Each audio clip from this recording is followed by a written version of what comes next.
많은 분들이 이제 고대하시던 이제 미국의 금리 인하가 맞습니다. 시작이 됐습니다. 그 금리 인하가 시작되면 이제 재생에너지나 아니면 이제 바이오 뭐 이런 부분에서 좀 수혜를 입을 수 있다. 이런 뭐 애널리스트들의 분석이 좀 나오고 있습니다. 뭐 재생에너지 프로젝트 중에서도 아무래도 좀 더 자본집약적인 그런 분야들이 탄력을 받을 거다 이렇게 보고 있어요. 뭐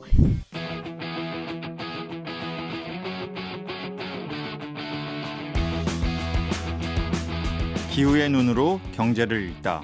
CBS 기후로운 경제생활에 오신 것을 환영합니다. 저는 진행을 맡은 홍종호입니다. 한 주 동안 세계 각지에서 벌어진 기후 현안 전해드리는 주간 기후 브리핑 시간입니다. 오늘도 CBS 경제부 최세훈 기자 나와 계세요. 안녕하세요. 네, 안녕하세요. 오늘은 이 돈의 흐름과 관련된 두 가지 소식을 준비했습니다. 흥미롭습니다. 먼저 첫 번째 소식입니다. 연준의 빅컷, 승자는 재생에너지인가? 예, 맞습니다. 지난주에 미국 연방 준비 제도에서 얼마나 내릴 거냐 라는 얘기가 계속 나왔다가 이른바 빅컷을 단행했죠. 이게 2020년 3월 이후에 처음으로 이제 금리를 내린 신호예요. 굉장히 오랜 기간이 걸렸는데요. 이 소식이 우리 기후로운 경제 생활에서 좀 눈여겨볼 게 있다 이런 얘기인데요. 네, 많은 분들이 이제 고대하시던 이제 미국의 금리 인하가 맞습니다. 시작이 됐습니다. 그리고 처음부터 빅컷이에요. 빅컷을 좀 예상하는 분들도 많이 있었는데 이제 그리고 연내 추가 인하를 또 시사했어요. 1%포인트 더 내리는 거죠. 그래서 이게 팬데믹 이후에 지금 인플레이션을 완화하기 위해서 꽤 오랫동안 말씀하신 것처럼 오랫동안 유지됐던 이제 고금리 유지 기조가 이제 막을 내리고 금리 인하 시대가 본격적으로 열렸다고 볼 수 있습니다. 그래서 이 상황에서 지금 뭐 좀 주식 투자하시는 분들은 어떤 산업이 영향받을지 이런 계산기를 좀 두드리고 계시는 걸로 보여요. 근데 이 금리 인하가 다름 아닌 재생에너지 개발에 좀 긍정적인 영향을 줄 수 있다. 네. 이런 얘기들이 좀 나오고 있어요. 네. 이런 말씀을 드리면 사실 조금 단순한 논리로 보면은 금리라는 게 돈의 가치, 돈의 값이 좀 높아지잖아요. 근데 우리 재생에너지 산업 같은 거는 앞으로 우리가 좀 미래 산업이다 보니까 신규 설비 투자를 늘려야 되는 그런 산업인데 돈의 값이 너무 높아지면 기업들이 설비 투자를 줄이게 되잖아요. 금리가 인상되면.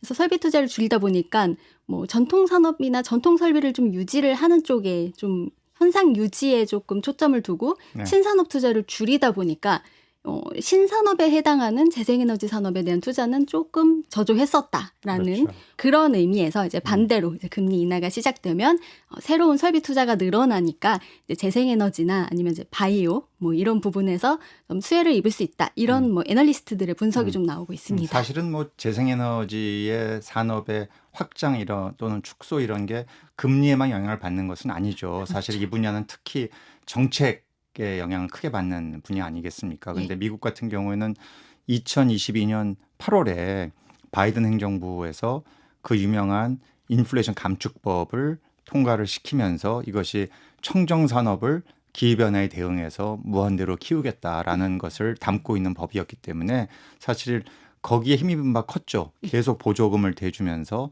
뭐 태양광이라든지 배터리라든지 또 여러 송배전망 구축이라든지 이런 쪽에 투자가 많이 늘어나게 되고 따라서 이쪽에 기업들의 주식시장에서의 실적이 상당히 좋은 기간이 좀 유지된 면도 있죠.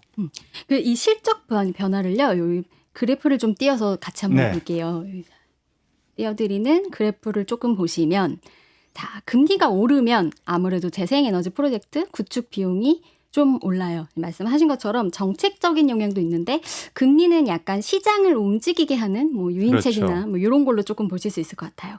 그래프에서 보면은 재생에너지가 이제 2020년부터 2021년까지 굉장히 급격히 이렇게 치솟았다가 조금씩 뭐 등락을 거듭하긴 하는데 크게 보면 우하향을 하고 있어요. 금리가 급격하게 이제 올랐던 시점하고 이게 좀 대조가 돼요. 오일가스는 반대로 이제 올라가고 있어요. 점점. 2020년 3월 금리 인상이 시작된 시기부터 2023년 초 보시면은 역전이 됩니다. 재생에너지랑 오일가스 실적이. 2023년 3월이 되면 5%의 미국 기준금리가 5%까지 아주 고금리라고 할 수 있는 5%까지 다다르니까 이제 역전이 되는 현상을 보이고 있거든요. 그래서 물론 이 사이에 다른 이슈들 다른 이벤트가 있긴 합니다. 뭐 예를 들어서 재생에너지가 최고조에 오르던 2021년 이때는 바이든 정부가 미국에서 네, 바이든 이제 정권 그럼요. 교체가 일어나서 바이든 정부가 시작된 거고 그다음에 2022년 오일가스가 아주 급격하게 오르는 이 시기 2022년 2월 29일에는 이제 러시아가 우크라이나를 침공해서 전쟁이 발발하면서 오일가스의 가격이 좀 높아졌던 그런 이벤트들이 좀 있긴 하지만 그래도 이 전반적인 우상향과 우하향의 흐름을 볼 때 이게 금리 인상 시기와 좀 맞물리는 거 아니냐 이런 분석 같은 게 좀 나오고 있어요. 그래서 이게 사실이라면 지금까지 재생에너지가 이제 우하향하던 재생에너지의 이 실적 흐름이 이제 비컷을 계기로 금리 인하가 시작되면서 우상향할 것이다라는 분석이 나오기 때문에 이게 재생에너지 투자자들한테 좀 호재로 인식되는 그런 측면이 있는 것 같습니다. 네, 예. 사실은 뭐 이 재생에너지 같은 경우 주식시장을 통한 이런 자금 조달이 굉장히 많은 비중을 꼭 차지하고 있는 것은 또 아니기도 하고 또 금리가 상당히 오르는 그런 기간에도 아까 우리 그래프에서 잘 봤듯이 여전히 재생에너지에 대한 투자, 실적이 굉장히 좋은 면도 있었잖아요. 그래서 그럼에도 금리의 변동과 재생에너지 산업의 성장이라는 것이 뭐 전혀 무관하지 않은 것은 아니다 이런 얘기를 할 수 있을 것 같고요.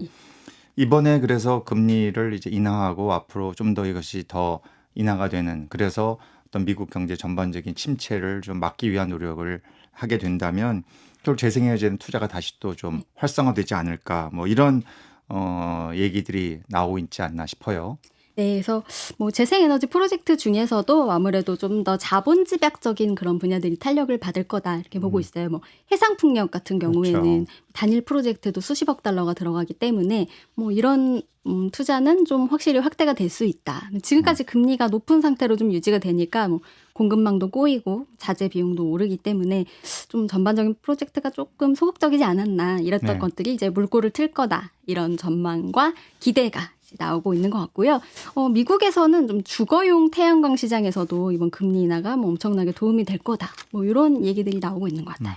단기적으로 지난주에 이 비컷 단행한 이후에 재생에너지 관련 기업들 실적 나온 게 좀 있습니까? 있는데 한번 보시면요. 이게 비컷 한 직후에 딱 반응이 나타나기보다는요. 이제 비컷이든 베이비컷이든 인하를 할 거다라는 게 지금 몇 달 전부터 얘기가 계속 됐잖아요. 그럼요. 그래서 계속 얘기가 되다 보니까 좀 이게 선반영됐다라고 좀 볼 수는 있을 것 같아요. 왜냐하면 보시면은 대표적인 기업으로 썬노바 주가, 썬런 주가를 좀 보실게요. 미국의 이제 주거용 태양광 기업인데요.